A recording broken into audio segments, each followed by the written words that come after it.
Good evening. Our July 26, 2018 City Council meeting is now called to order.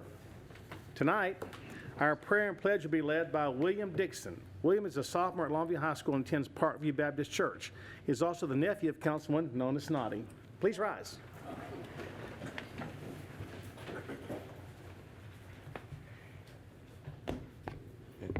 May you please bow your head. Dear God, thank you for this day. Thank you for watching over us.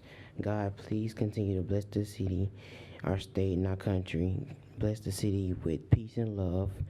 In Jesus' name, pray, amen. Amen.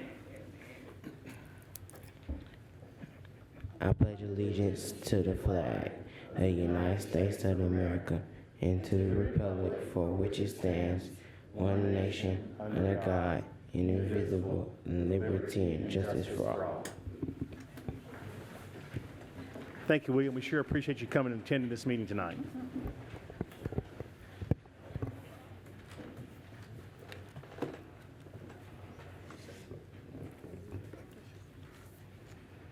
Tonight, in employee recognition, we're going to recognize the Stop the Bleed campaign. Stop the Bleed is a national campaign led by the federal government to better prepare the public to save lives.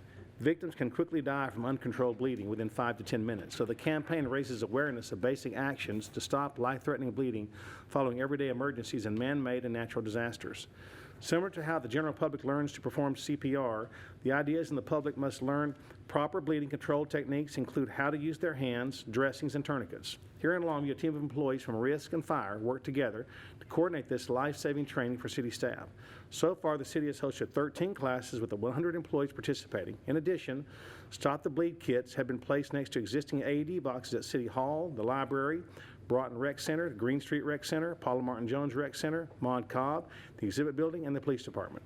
Plans are underway to partner with the Longview Police Department, Longview Regional, and Christus Good Shepherd to help train the community. Today, we're recognizing the team to help organize and employ the trainings. Amy Dodgen, Andy Parker, and Lee Lloyd. Lee's unable to make it tonight, but Andy and Amy, please come forward.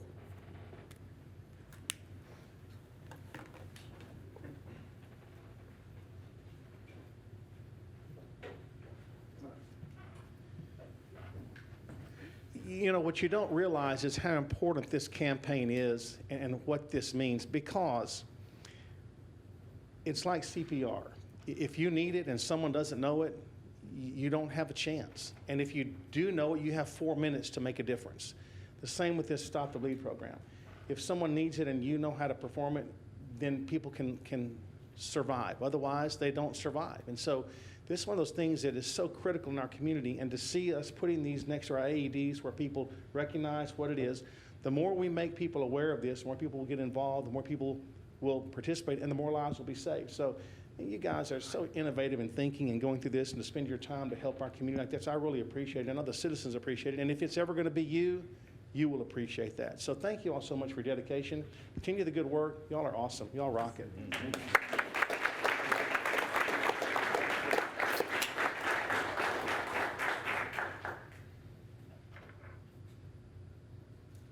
Thank you.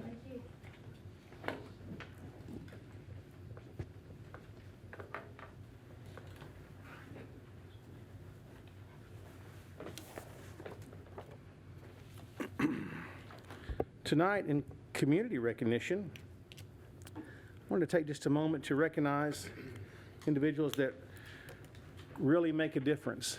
And these individuals don't really require an introduction because you all know who they are. And this is a little bit unusual for what I normally do for community recognition, but tonight I'm going to recognize my city council, because you all go above and beyond every single day. You spend your time, you spend your energy, and you spend some of your resources to make Longview a better place. And you do it because you want to do it. Now, don't get me wrong. We all asked for this job. We all signed up, and we were all elected.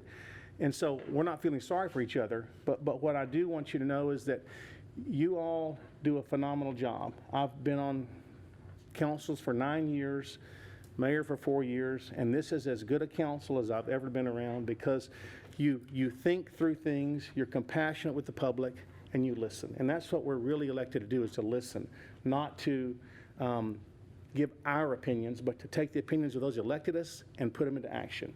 And you all do that in such a wonderful way that I wanted to take today to recognize you all as the community recognition, because you do a fantastic job. And I truly appreciate it. You all make my job easier, and I know you make city staff's job easier, because when a council doesn't communicate well, then there are problems. And I get calls every single day, and I know you all do too, because you get them because I refer them to you all, because that's what I'm supposed to do.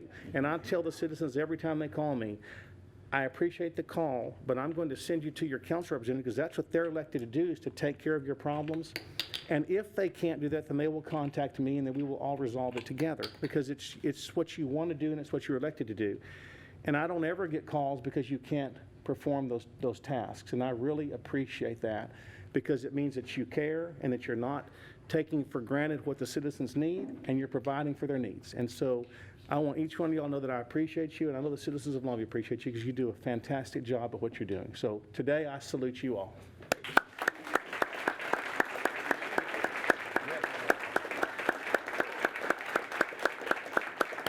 Come forward, everybody forward. Come on, come on, forward.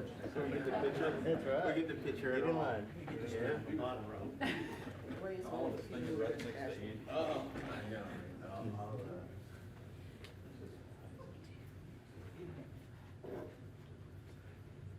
Come on, right there. Stay in order.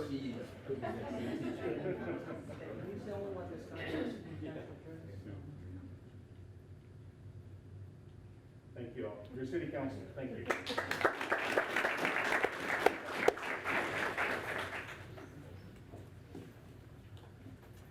Andy, thank you. That means a lot. It I appreciate truly that, Ed. You all, people don't understand, unless they've done this before, or they lived with one of us, they don't realize, and those that live with us don't care for it as much, but they don't realize what a sacrifice it really is. But I know, even though it's a sacrifice, we enjoy it, or we wouldn't continue to do it. So that's the key, is in enjoying what we're doing and then making a difference. So continue to make a difference, and I think we're going to be a great community. We are now to citizen comment. I do have speaker cards tonight, so we'll just go through these. Mary Sanders. Thank you, Gary. I just wanted to apologize to Mr. Wright. I was at his town hall meeting Tuesday night. I wanted to speak up, but I didn't, so I owe you an apology. But I do want to say to you now what I wanted to say Tuesday night. You did an excellent job. It was an excellent presentation. You were so thoughtful and kind to listen to everyone, answered as much as you could. It was just a wonderful presentation. You spoke about the bond, and there was some criticism.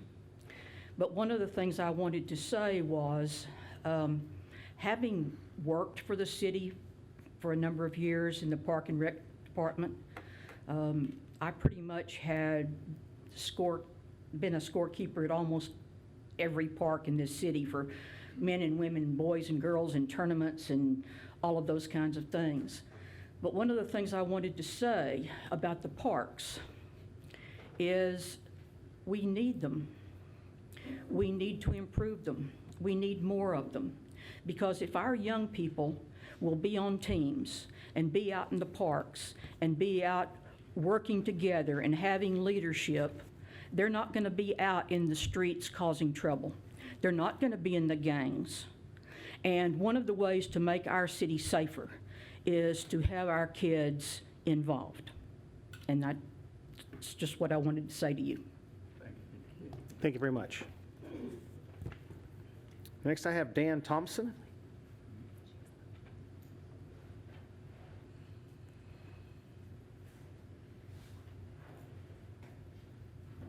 I just wanted to ask, what would it cost the city to receive the gift of the Lake Lamont property and then just hold it indefinitely?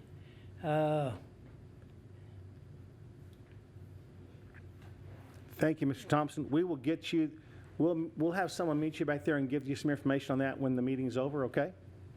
Thank you, sir. I have Jeremiah Hunter.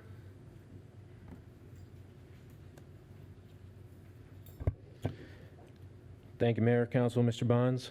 Normally, I speak from just off the top of my head, but I need to read this to make sure that I say it correctly, because I do not want to be misunderstood in my meaning.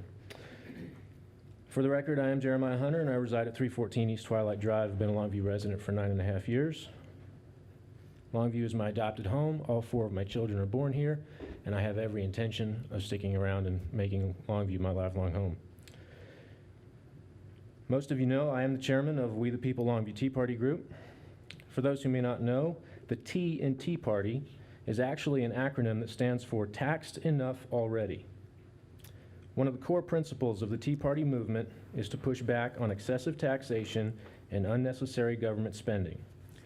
And so I'm here to address the proposals being put forward regarding a possible bond referendum this November, specifically regarding the public safety related proposals. So I want to be clear. My group and I fully support the work of our city's law enforcement and firefighters. We are aware of the need for more space in the police department and for new fire stations in areas where our city population is growing, along with upgrades to existing stations. But, and this is key, our city's taxpayers simply cannot afford more debt to do it. Whatever spending happens, whether for new construction or upgrades to current facilities, needs to happen within the city's normal annual operating budget. I have addressed this in previous councils before regarding spending. But there's a problem, isn't there? The city has so much debt already.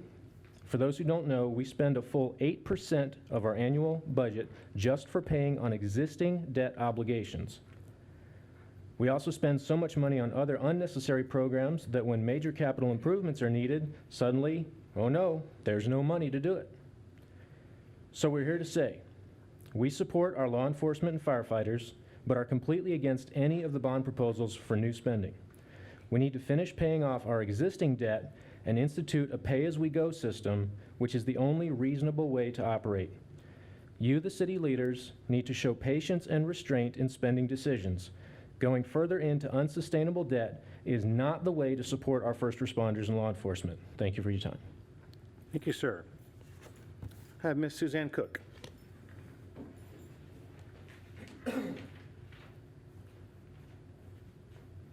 I have an opposing opinion.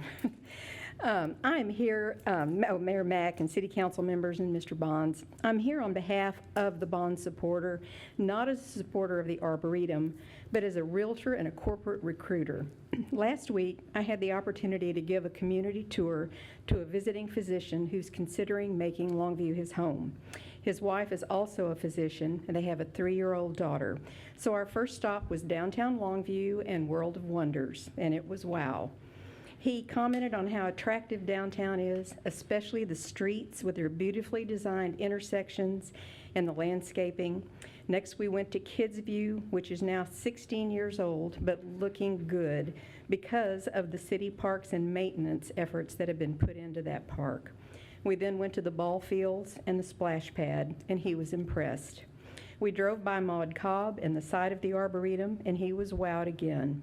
He's a runner, so in his information packet, I had a map from the city's website of Longview's hiking and biking trails, which he loved. The restaurants and shopping venues that his family frequents are almost all here.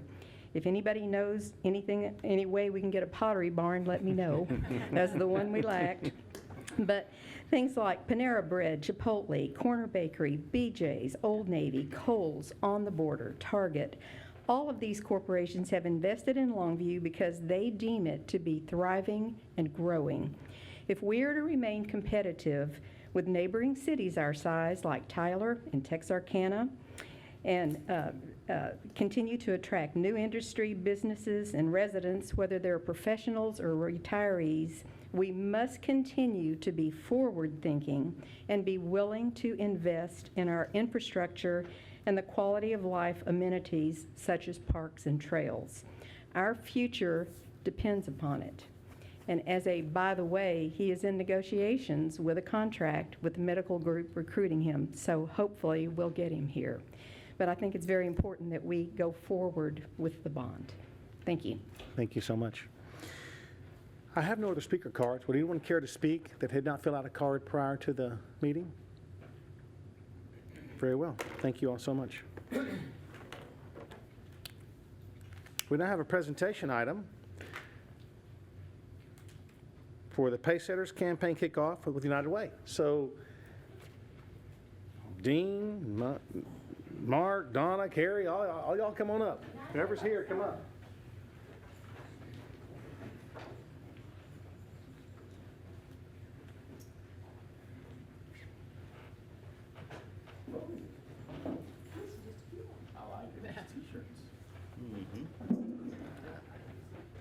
Okay, we have a proclamation regarding United Way Pacesetter Campaign Kickoff Day, July 26, 2018. So whereas Greater Longview United Way has requested the mayor by proclamation recognize July 26, 2018 as United Way Pacesetter Campaign Kickoff Day, and whereas the Greater Longview United Way's mission is to improve lives in our community through the funding of programs that meet identified needs of education, health, and income.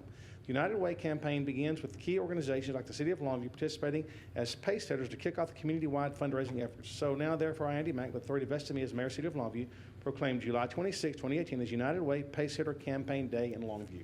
Thank you all so much. This is the United Way does so many things. I don't think anyone really recognizes the whole scope of what United Way does, because United Way touches so many lives in so many ways, and it all starts with things like this, where we do have to raise money. That's what is required. And so it's so nice to see individuals such as yourselves and groups collectively going out and doing what we need to do with such a great spirit and a great thought, and more than the heart to help other people. So thank you all for what you're doing. Continue to do good work, because you're changing lives and making lives better every single day. Thank you all so very much. We appreciate y'all.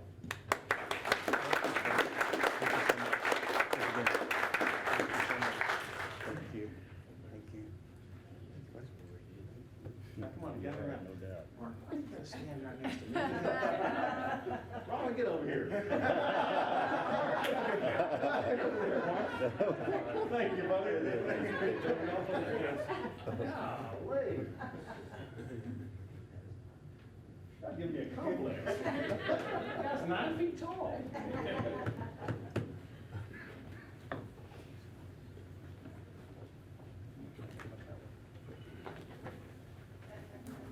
Thank you all so much for your dedication. Keep up the good work, gang.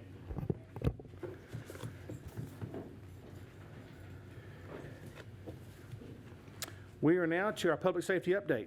Chief Bishop. Mayor Mack, council members, Mr. Bonds, I have just a few things for you tonight.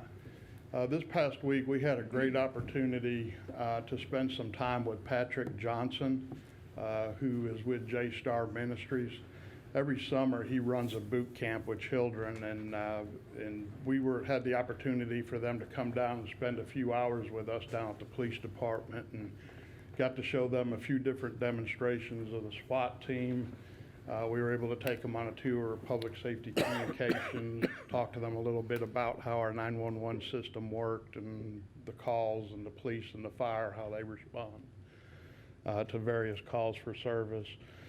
And then we got to have lunch with them at the police department, and they really enjoyed that. And I want to give a shout out to Patrick Johnson and the things that he does with our youth through J-Star Ministries. It was a good day, and we had a lot of fun spending some time with the kids. I want to remind everybody about our National Night Out Kickoff Party that's coming up September 4th, Tuesday, September 4th from 6 to 8 p.m. at Mod Cobb. Last year we had 115 National Night Out parties, and this year is going to be kind of special because this is going to be the 35th anniversary of National Night Out. They're going to have the 35-year celebration, and the theme this year for our National Night Out campaign is going to be 35 years of neighbors helping neighbors. So I want to encourage the neighborhoods out there to come to the National Night Out Kickoff Party. Register your parties. If you've never had a party and you want to have a party, this will be a good opportunity to learn more about National Night Out and how we can get you signed up and registered to have a National Night Out party. We also have a free women's safety course coming up. The seats are filling up quick. That'll run September 24th through the 29th, and anyone that's interested can contact Christy Bryan at 903-808-3388 for an application, and we would love to have as many participate in this course as we can. And then last, our Citizens Police Academy, we're now taking applications for that. That will begin September 6th. It'll run on Tuesday and Thursday nights from 6:30 to 8:30 for approximately 8 weeks. Sign up is free, and we want to encourage those that are interested in coming down and spending some time with the police department and seeing different presentations from all the different departments and units within the police department to learn a little bit more about how we operate. So you can download an application at longviewtexas.gov/CPA for those that would be interested, and we'd love to have you come. Any questions for Chief Bishop? Thank you, Chief. Okay, thank you. Chief Stillman. Mayor Mack, members of council, Mr. Bonds, thanks for the opportunity to share a few things with you that the fire department has undertaken since we last met. About 2 Saturdays ago, we were able to engage in our first of, I believe, 2 of the Firefighter for a Day. This was the auction item that was awarded at the Go Giver Gala back in January. So they're to spend the day with us and learn a little bit more about what the fire department does and how we work with Mr. Dusty Haggard and Mr. Blake Linton. And so we kind of introduced these guys of what it's like to wear the gear, so they kind of got a dose of that. And before it was all said and done, they got to partake in some live fire training exercises. And I've got to give a quick thanks to the Elderville Lakeport Volunteer Fire Department out south of town for allowing us the use of their burn facility to do this. And our A-shift crews, man, they love this. They had a great time sharing information about all the tools and devices and apparatus that we use just in the normal operation of our jobs every day.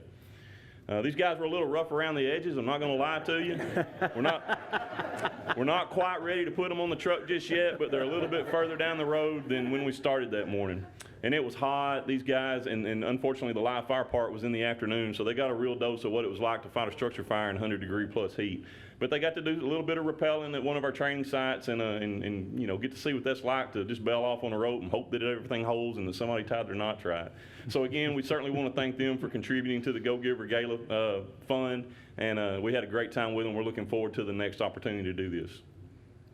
This past Saturday, we had the opportunity to do our second of 2 hot camps. This was our summer hot camp. This was for high school age kids. Gary, Garrett, Colton, Jamison, Dalton, Anthony, Oakley, Devontae, and Gavin had a great time. They got to, again, experience some of the things that firefighters do. They got to spend a little time out at T Park Lake exercising our swiftwater rescue boat and got to put out a couple of little small fires and just a lot of other things, learning some basic first aid and just some of the things, that, again, that we do in our everyday walk of life as firefighters. Great time by all. I had the opportunity earlier this week on Tuesday, actually, to do one of the more interesting and I guess one of the more fun aspects of my job, and that was to promote 8 people of our fire department. Each one of these guys has qualified or had qualified for that next step in their career ladder. There in the picture from left to right are new driver engineer Jake Robertson, driver engineer Stephen Winchell, Lieutenant John Williams, Captain Ryan Nicholson. Skip over me, Lieutenant Bert Scott, Captain Michael McNatt, Battalion Chief Kevin Fowl, and Lieutenant Tim Miracle. I'm excited about what the future holds in store for each one of these, and I say this every time, the fire department's in good hands because we have the leadership developing to carry the fire department forward well into the future. We had the opportunity today to attend a first responder appreciation luncheon out at Heritage Healthcare on Ruth Lynn. Wanted to just give them a quick thank you for putting that on. Great time had by all. They served some great food, great interaction and camaraderie between the fire and police department, just sharing a meal together today. So thank them for taking time to think of us in that. Heat emergencies, you guys know it's hot. I've been saying this one for a while. We just finished a week of some 100+ degree days, and I'll just give you a few statistics. Since our last council meeting, the fire department, we've responded to a total of 6 emergencies for heat exhaustion or heat stroke and 11 different calls for dehydration. So it's certainly taking an impact and having a toll on our citizenry out there. So just be aware of the signs of heat exhaustion or heat stroke. People stay hydrated and especially pay particular attention to the very young and the very old. They're most susceptible to having this type of an emergency. And last but not least, our Code Red weather warning notification system is available. It's free service to all city residents. And there's the website and the phone number. We highly encourage you to get signed up for that and receive those timely notifications of severe weather and other hazards. And with that, I'm happy to answer any questions. Any questions of Chief Stillman? Thank you, Chief. Thank you, Mayor. We're now at consent agenda. Any items council like pulled off for separate discussion? Move to approve. Second. All in favor? Aye. Any opposed? Motion carries. Now to budget item, presentation on the proposed fiscal year 2018-2019 budget. City Manager, Mr. Bonds. I'll switch spots here, but thanks, Mayor and Council, for allowing me to present this budget. I'll start with the letter that I've included in your booklets here that I hope this presentation will spur some questions and draw comments which could help our staff prioritize our task and make full use of the available resources. This budget started out, as many do, with the requested expenditures far outpacing the projected revenues. And I mentioned to Dr. Mack earlier that we had a successful negotiation between the budget teams and each of the individual department leaders, because as the saying goes, a good compromise is when both parties are dissatisfied. So even with projected increases in sales tax and property tax revenue, we had to find significant cuts throughout the budget. The past 2 months have been very difficult and challenging, but I'm pleased with the progress that we were able to make. It is difficult to balance the ever-growing needs against the available funding while keeping the focus on the purpose of local government. And the purpose is to deliver a broad range of services that provide this community with a safe place to live, work, and play. First of all, due to the fiscally conservative spending practices coupled with an upward trending sales tax, we will end FY18 with a very healthy general fund reserve, projected at almost $14 million, almost 21%. This amount of savings the city has accumulated is a testament to the abilities of our directors and our managers and supervisors. And despite these limited operating revenues, the employees of this city have continued to provide services our citizens expect.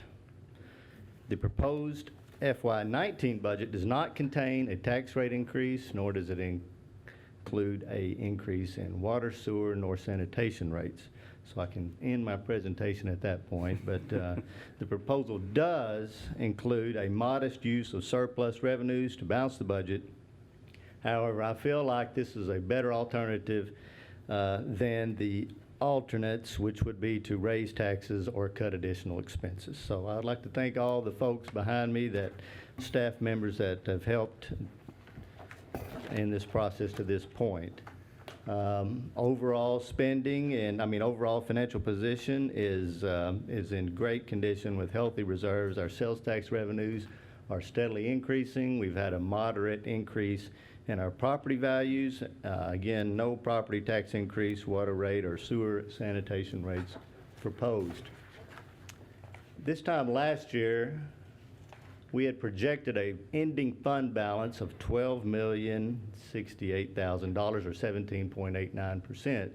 But throughout this year, as many years we've seen, we have had year-end estimates that change those numbers, and we have projected revenues to be about $1.566 million over our projections at that time, and our expenditures $353,000 less. So if you will, we have about $1.9 million to the good going into the next year. So looking at next year's budget, as I mentioned, expenditures are projected to outpace revenues, and it's only by $1.791 million, so less than what we had coming in. And it'll leave us at a $5.2 million above the 10%, which is the council adopted policy of the 10% reserve fund. So sales tax history, last 11 years, it's fluctuated, not terribly wildly, but up and down and difficult to project. So I have a slide here that's kind of hard to look at, but the blue lines, the blue bars represent the month-to-month, 12-month moving average, starting in October 13. And it peaked out in February of 2015 and then really took a downfall and reached a low last August 17. So at this time last year, you can see that the budget team had a terrible time deciding what to project, but what a difference a year makes. We see our sales taxes really marched up the last 7 months especially, and the moving average, which is the yellow line with the red dots, is now above 5%, percent-wise month to month compared to this time last year. So property tax, this is a property tax chart showing that the 2% over the past 11 years, once again, a steady growth. This chart, the matchstick chart, shows the property tax rates. We've only had 2 property rate increases the past 11 years, and those were due to voter-approved bond issues.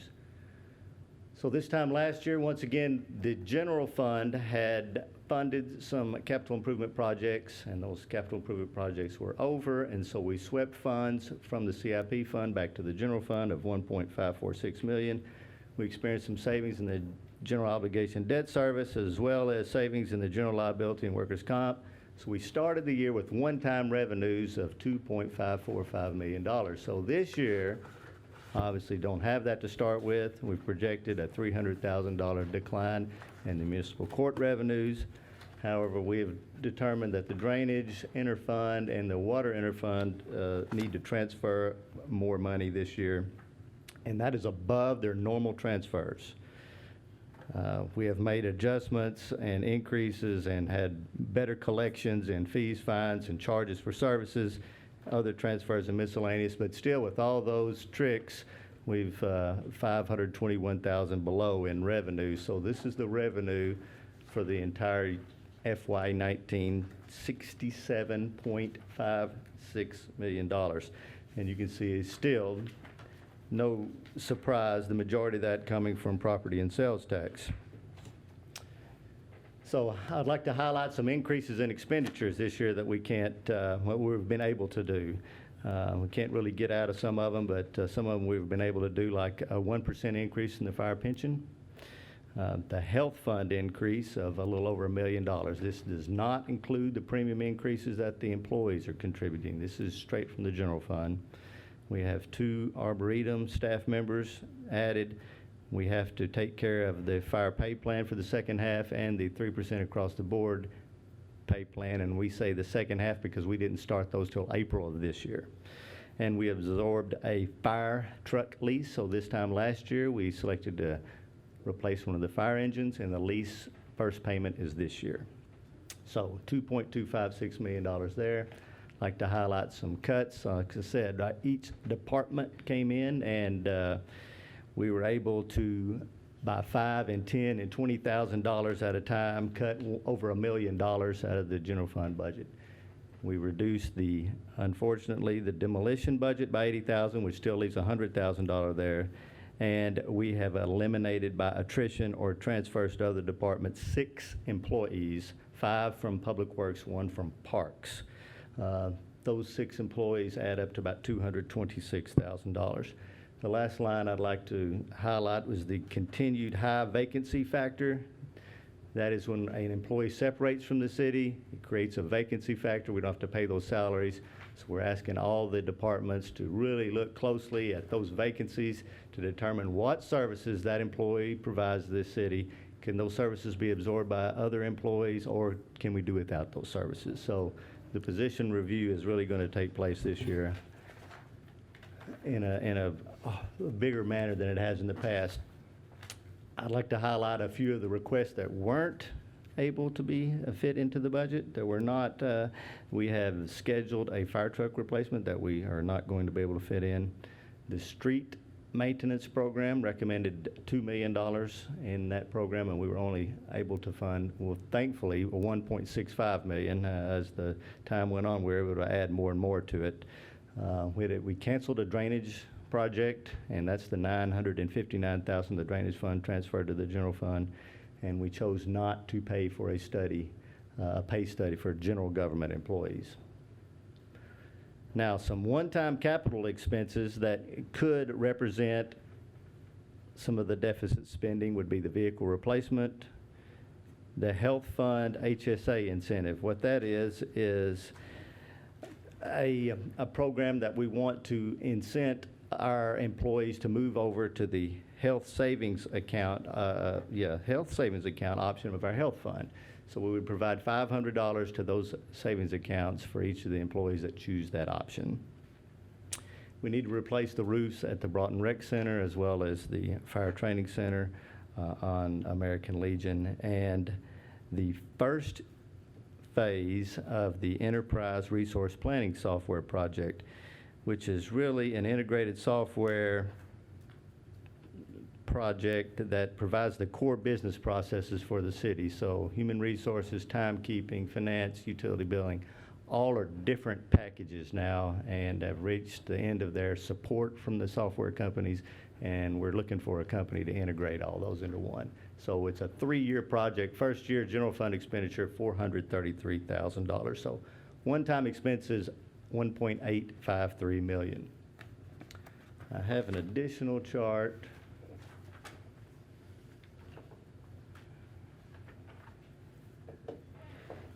That shows the general fund reserve use over the past, well, that's 6 years or 7 years, so 6 counting next year. The red line represents the 10% reserve fund each year that is required by council policy. The blue represents what we had budgeted at that time, at that year, above. And the green represents the allocated portion of the blue portion, if you will, that council chose to do as those years went by. So in 2015 and 2016, council chose to allocate a larger portion of the reserve fund above the 10%, and last year a little bit, and this year a little bit. But I think you can see that there's still quite a bit of reserve fund remaining. This is so the general fund expenditures, $69,548,000. Blue being our favorite police and red being our second favorite fire. They battle it out to see who can spend the most money. So they know I'm just joking. So, general fund summary. Once again, showed the slide previously. 17.54% is what we're projecting the reserve fund to be this October 1, 2019, which is still leaves a healthy reserve of $5.2 million. So we have a few meetings remaining in this budget year to discuss further. August 9th is a discussion meeting. We have a public hearing on August 23rd, and August 30th is the date that we will ask council to adopt the budget. And September 13th will be at adopted tax rate. So with all that being said, I'll be glad to answer any questions you might have, as long as they're not too difficult. Thank you, Mr. Bonds, for Sure. your first budget presentation. It's not all that fun, is it? It's not that bad either. Yeah. Any questions of Mr. Bonds? Mr. Wright? Question on, you said put a new roof on Broughton. Yes. Now, what happens if we have the bond election, and Broughton's a big part of that, is the parks bond? You know, I think we need to go ahead and replace it. We're going to add on to Broughton, and I think the roof to replace would be still salvageable, of course. Okay. I think we're just doing mainly exterior work, and then the addition, I don't think will affect the roof. Okay. Any other questions of Mr. Bonds at this time? Mr. Bonds, I want to thank you and the staff for the work involved. The budget is never a fun time, because it's when you tighten your belt and you see what you can do and what you can't do. And, you know, we'd love to do more, but we have to stay within the constraints of what we're given. And, you know, I've never been a big fan of using the reserve fund for anything, because it's what it is, a reserve fund. But when I look back at the history and how the reserve fund is being used, and the fact that we've budgeted so well in the past few years that we have a surplus in the reserve fund of almost 21%, which is it's amazing. And it's a compliment to the city staff and the city directors that are doing that job. And so I look at that and I think, I mean, in any budget, when you put money out there, most likely it's going to be spent, you know, whether it needs to or not. That's what happens with money in budgets. And so it's nice to see that we are able to save some money. We projected very conservatively, and in doing so, we have that reserve that we are able to use and not affect our fiscal abilities to take care of the city. So I'm comfortable with that, and I think you've done a great job of budgeting and being conservative. And, we're trying to be as conservative as we can with our taxpayers' money. So I think that is a testament to what our departments and your staff have done. So thank you very much for that. Well, thank you. Anyone else? Thank you, sir. Look forward to more discussions as time goes on.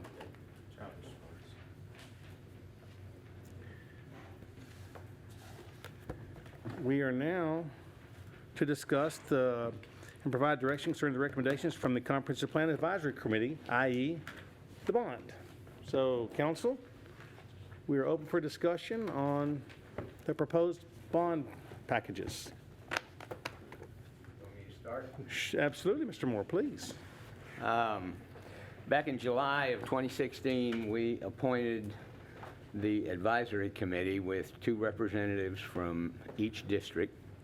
They had their first meeting in November of 2016, and for the ensuing 19 months until they made their recommendations last month, they initially worked on a package of $160 million that grew slightly with some revisions to $170 million, and came to us with a recommendation of $104 million, trimming $66 million off of what was started. The $104 million represents projects that will touch every part of our community. The bonds would be sold over 4 or 5 installments over 5 to 7 years. So whatever the necessary tax increase is, it will be phased in over time. Now, for the last couple years, I've been visiting with a number of people community-wide. And as one might expect, the opinions ranged from no new bonds whatsoever to let's vote on the whole $170 million and see what citizens want. If we eliminate some of these projects now, we're giving up before we even try to see what the community wants. You might be able to tell that I'm in favor of the full $104 million. Let's give our voters the opportunity to tell us the direction they want us to go for quality of life issues in our community. Ultimately, the decision on these bonds is up to our voters, not the 7 of us. Let's honor the recommendation that this group that we appointed have given to us to improve our community. You might be able to tell my wife and I are going to vote yes. So with that, I'm in favor of the full meal deal. Thank you, Mr. Moore. Anybody else? I would, now, if we pass this, the infrastructure items like the police station, the fire station stuff, they will go out for bids. What we are doing by estimating this cost is giving us a high end, so there's a possibility that this will come down on those costs. Sure hope so. Okay.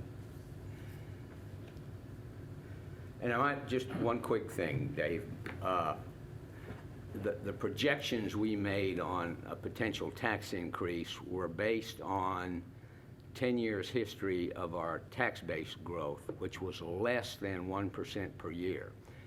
I don't know if the trend will continue, but we came in at 2% plus growth this year. If that continues, the estimated tax increases will of course go down. So I'm sorry I interrupted, Mr. Wright. You say you're in favor of the whole thing, and I'm pretty much with you on that.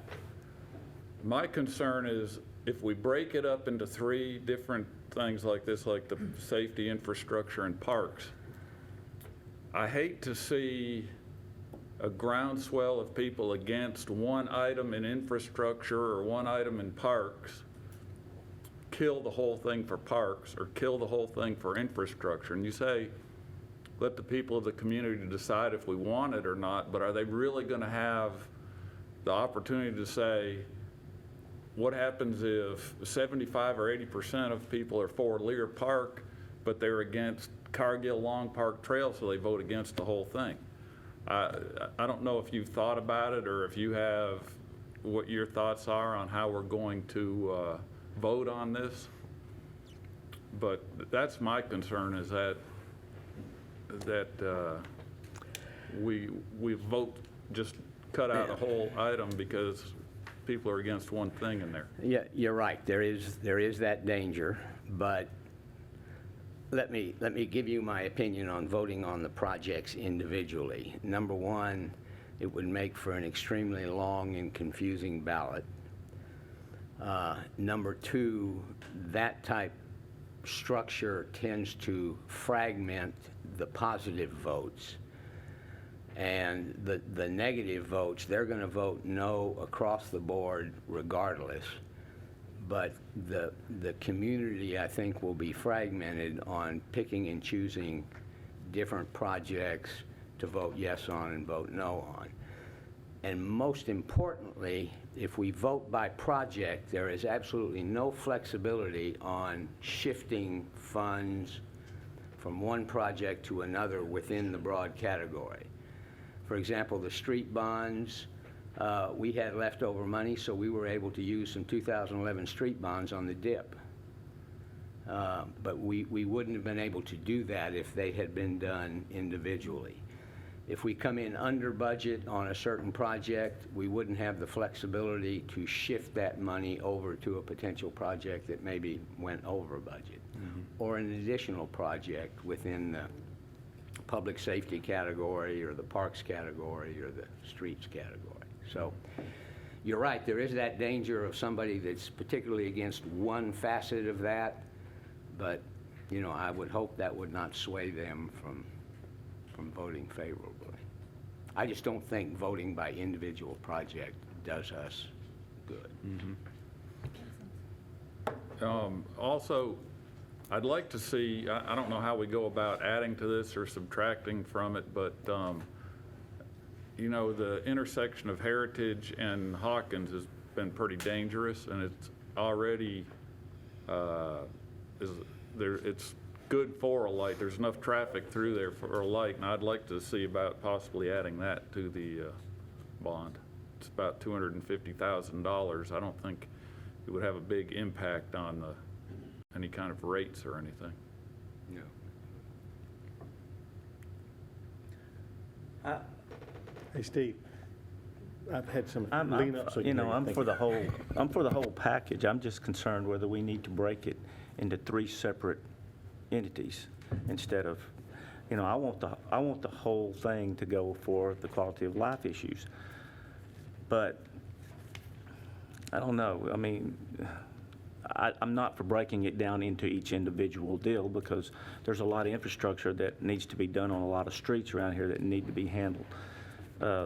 Public safety that's a no-brainer. I mean, that has to be done in any shape, form, or fashion. If there was something we had to get out of there that we could eliminate it, maybe going to a smaller training center or something like that. But if we approve the whole thing at one time, we do it all. I've had half and half tell me that, well, if you put it all in one package, I'm definitely going to vote no for it. If you break it down, I'm going to vote for everything but the quality of life issues. And I'm sitting there telling them, well, you've got to have those issues in here too, because there's more than just hard-nosed people in here that they want those. And like Ms. Cook said, that draws a lot of things to Longview. So I don't believe in separating, like in the parks, each park out, because if we have something left or something's too high and we can switch it to something else, I think that would be a good thing to do. I'm just torn between whether we need to put it in each individual vote as far as public safety, public works, quality of life. That's the only question I have. We need it all, and I'm really for all of it, but it's just, I've had so many people hit me up like that. If memory serves me correct from my former life, the bond attorney may indicate to us that we have to at least break it up into broad categories like municipal facilities, buildings, Parks and Recreation and Streets and Drainage. I may be wrong, and that the option may be available to just put it all in one package, but that'll be for the bond attorney to tell us, Or Mr. Finley. or Mr. Finley.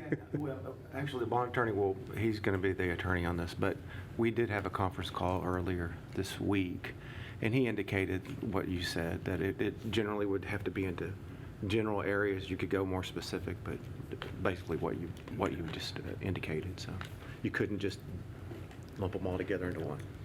And I think that's what we're here, council, to do, is to you know, I've always been a big fan of listening to what people say, and then it's our job to implement what the public wants us to do. And I think it's important that whatever we do here, people understand we don't get to decide this. We live in a democratic society where people get to go out and vote and express their opinion for or against, and the winner wins. And then we're here to implement what our citizens want in this endeavor. It's our job to package it how we feel will be the best package for the citizens of Longview who are going to go out and vote for this. And so that's what we need to be concentrating on, is how we're going to package this and what we feel is the best. Not do we want it or not want it, because that's not our decision. Our decision is to listen to what the voters say, and they determine whether we want it or not want it. We all get to vote, and I hope you all will vote. But our job is to be in a democratic society where the citizens will determine this. It's not a dictatorship. I certainly wish it was. But no, I didn't say that. But, you know, we're going to take the information, we're going to process it, and we're going to let the citizens decide. Because I feel like when we have issues of this magnitude, the citizens should decide. I don't think this is something council should ever say, this is what needs to take place. As has been done in the past, we've been saddled with things that citizens didn't have a choice on. And I don't think that's appropriate. I think the citizens should decide, and people go out and they'll form groups and they'll say, let's go talk to our friends and get them to vote for it. Let's go talk to our friends and vote against it. And that's what democracy is all about, you know? And so people that come up here and speak against it, people that come up here and speak for it, that's their absolute alien right that we've been given to them by people that have sacrificed their lives. And so do your thing. Go out and solicit but do it in a kind way. I mean, everybody gets to have an opinion. There's no reason to berate people. There's no reason to get upset with people. Everybody's got an opinion, and that's what makes the world go round. That's how not everybody drives a red car or a white car. You know, you get to choose, and so we will give that opportunity to the citizens to choose what they so desire. But our job is to determine how we're going to package that to our community, because I think we all agree.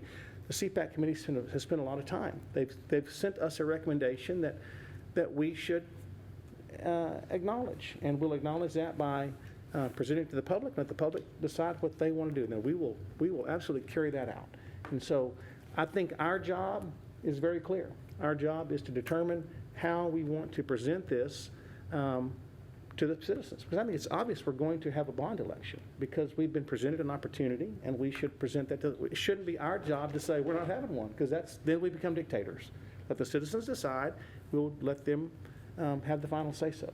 So we need to be in process and in thinking on what we want to do, because that will be our next option, is to call this bond and determine how we're going to put it out there for the citizens to vote on. Mr. Wade?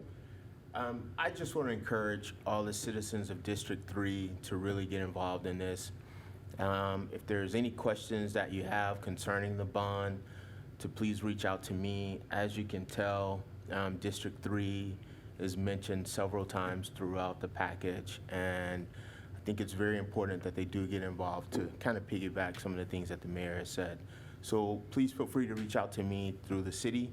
I will work hard to answer any questions you have. If I don't have the answers, I will do my best to research them and get them fulfilled for you. And know this, thank you, Mr. Wade, and know this, what the citizens need to understand is what this bond, nothing in life is free.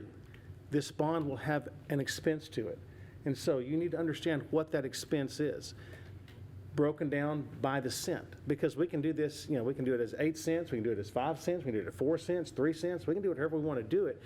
But every cent is going to have a dollar value that it's going to cost the tax-paying citizens of this community.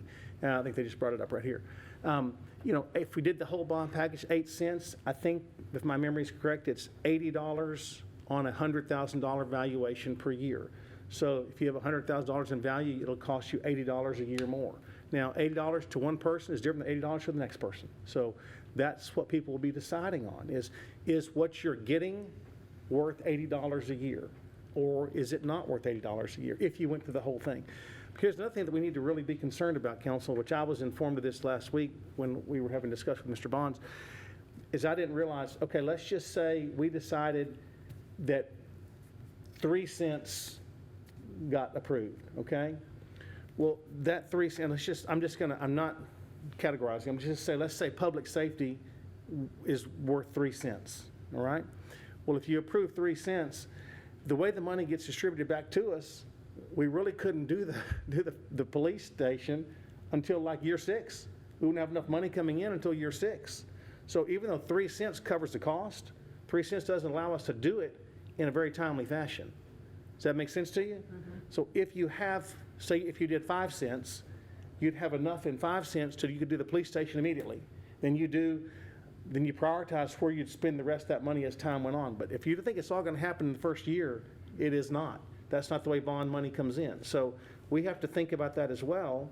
If you pass a 3 cent bond and you're looking at 6 years for the police station's built, that's really not very effective, in my opinion. So we need to think about that as well as we move this discussion forward. So citizens need to understand, and we will all be able to answer that question for you, what each cent that if it is approved, will cost you in your taxes. So that's what you need to know as citizens, and we need to be able to provide that information. So I'm sure our phones are going to be very busy. I'm sure our discussions with the community is going to be very busy. I know Mr. Wright had a lively discussion at his town hall meeting, which I heard was very good, Mr. Wright, and I appreciate you taking the time. I have one on the 2nd that we're going to be discussing the same thing, and Mr. Moore has one, I think, following that. So plenty of opportunity for the citizens to discuss this in a calm, civilized manner, which that's how we will proceed. So I look forward to the opportunity ahead of us. I think this is something that we can really be proud of if we present it the right way, and I'm going to be proud of it no matter how the citizens decide, because I'll know that we let them decide. And if they decide, it can't be wrong, because that's what people want. So that's it. Mr. Mayor, can I say, oh, go ahead. Go ahead, Ms. No, Donna. I have a question. If, in looking at the proposed package, if it is approved, can some of these fundings be reallocated? I mean, some of the projects be phased in rather than They have to be. Okay. They'll have to be, because the money won't come in all at one time. Okay.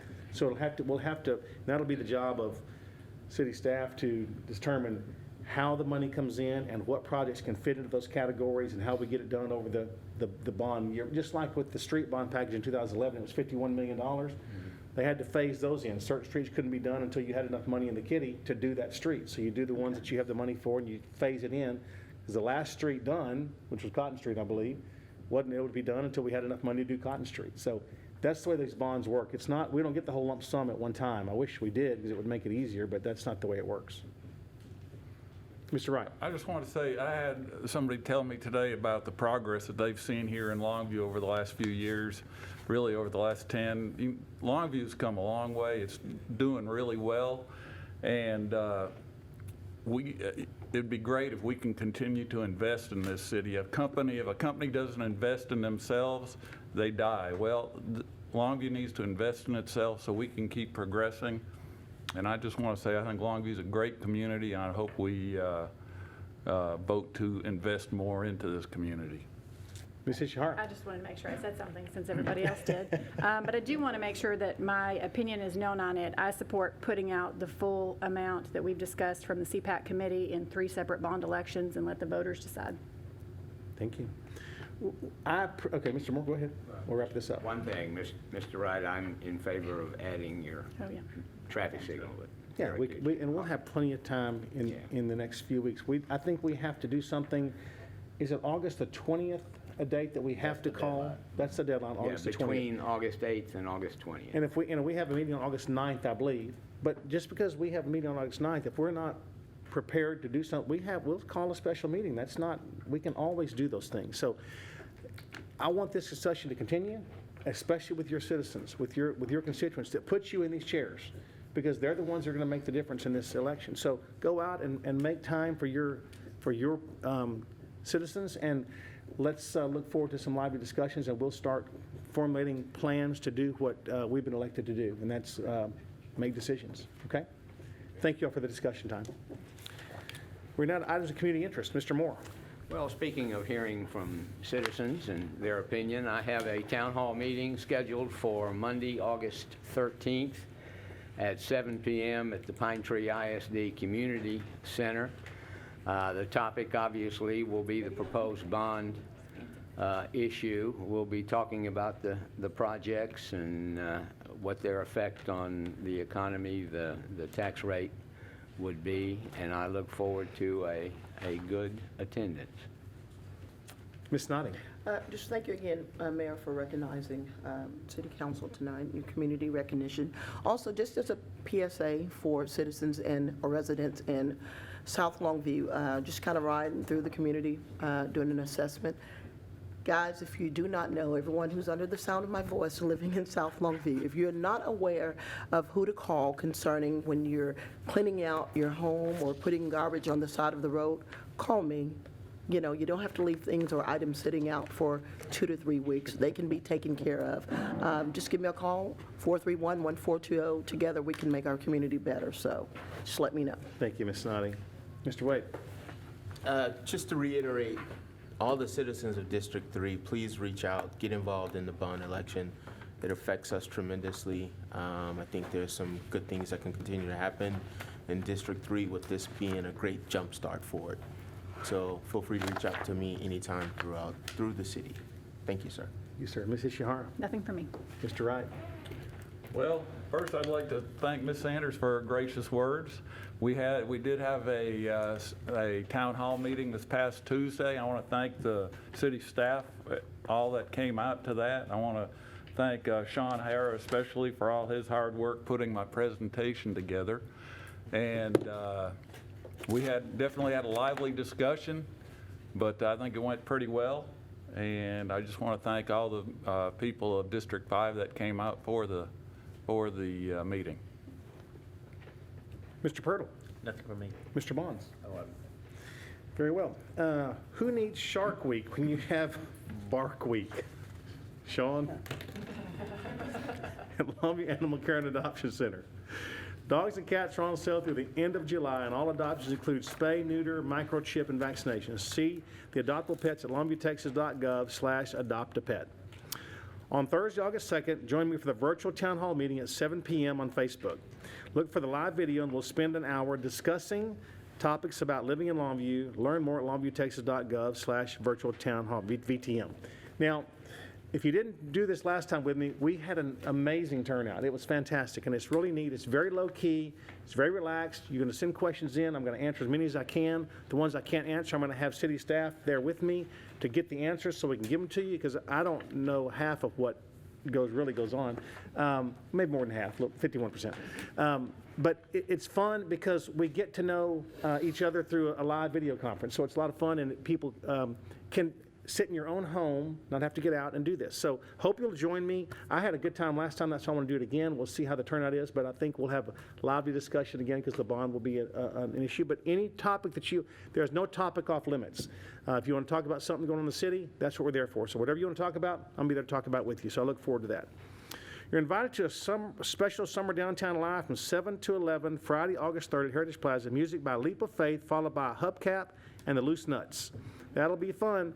Any downtown live, no matter when it is going to be a lot of fun. It's going to be hot, and who cares? That's what it's all about. Go out and enjoy downtown live. It is so much fun to be out there. You see so many people that you would be so surprised that they're there. Because I'm seeing people, I'm going, I can't believe they're at downtown live. It's really cool. So get out there and be one of those people. The library book sale is August 2nd to the 4th at the Longview Public Library. As always, paperback books and children's books are just 25 cents, and everything else is $1. All proceeds benefit the Friends of Longview Public Library. Upcoming events. There are several upcoming events throughout the Longview community. The Great Texas Balloon Race is this weekend, the 27th to 29th. Make plans to attend the Balloon Glow on Friday or Saturday night. Stay to see the concert and come back Sunday morning to watch the balloon competition, which is always free. All right, I'm going to spend a moment here. No, I'm not. I'm going to move on. I'm going to go that. I'll come back in a minute. 61st Annual Longview Kennel Club AKC Dog Show is this weekend, July 27th to 29th at the Moncton Convention Center. Come see all the puppies and dogs compete in several categories and best of show.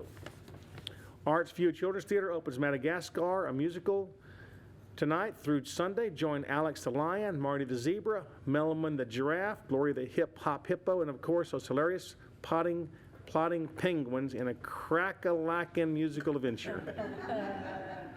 It's the last one, Sean. For more information on these events, please check out the Longview calendar at visitlongviewtexas.com or city events, longviewtexas.gov/calendar. Okay, so we talked about virtual town hall meeting. Our first mention of the Go Giver Gala. It was such a tremendous success last year. We will do it again this year on Saturday, January the 12th. So start making your plans to attend the second annual Go Giver Gala, benefiting a project here in the city of Longview. That's going to be unveiled here shortly, as well as our recipients of our Go Giver Awards. So I'm already looking forward to it. It's a tremendous event. Julie Bergotti Woods will once again chair it for us and did such a wonderful job last year. I cannot wait to see how it pans out this year. So we raised over $200,000 last year in a single night event, and I look to top that again this year. Survey. That's why I stopped and I went to the Great Balloon Race. Okay, this weekend is the Great Texas Balloon Race at Gray County Airport. If you had a guess to how many people would be attending the event Friday through Sunday, what would you guess? Well, 45% said 20+ thousand, and you're so right. There'll be so many people out there because it's a great event. If you haven't been to the Balloon Glow, take your kids out there. It is absolutely amazing. And I can tell you, the people that put this on, the volunteers, hundreds and hundreds of volunteer hours going to putting this event on, and it's worth every minute of it. And that's why they do it every single year. And the balloonists that come out with their balloons and they spend their time and their energy and their money, that's not free for them, you know. They spend a lot of money to do that.